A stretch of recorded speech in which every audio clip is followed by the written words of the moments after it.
రాజులకే మహారాజు కృప చూపే దేవుడవు నడిపించే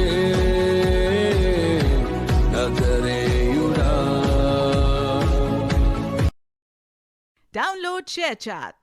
నా ప్రియమైన బిడ్డ, ప్రతి శ్వాసలోనూ నేను నీతోనే ఉన్నాను. నీవు మౌనంగా ఏడుస్తున్నా నా చెవులు వింటున్నాయి. నీ హృదయం విరిగిపోయినా నేను దూరంగా లేను, నేను నీ పక్కనే నిలబడి ఉన్నాను. నీ కన్నీళ్లు నా దృష్టిలో అమూల్యమైనవి, నేను వాటిని తుడుస్తాను. నీ బలహీనతలోనే నా బలం సంపూర్ణమవుతుంది. నీ భయం, నీ ఆందోళన నా చేతుల్లో ఉంచు, నేను వాటిని తొలగిస్తాను. నా ప్రేమ నిన్ను మోస్తుంది, నా కృప నిన్ను నిలబెడుతుంది. బిడ్డా, నీ జీవితం నా చేతుల్లో సురక్షితం. నీవు ఎంత ఒంటరిగా అనిపించినా నిజానికి నీవు ఎప్పటికీ ఒంటరివి కాదు. నేను నీతోనే ఉన్నాను, నీకు శాంతి ఇవ్వడానికి, నీకు ఆశ నింపడానికి. ఇదే నా వాగ్దానం, నిన్ను నేను ఎప్పటికీ వదలను. Download ShareChat.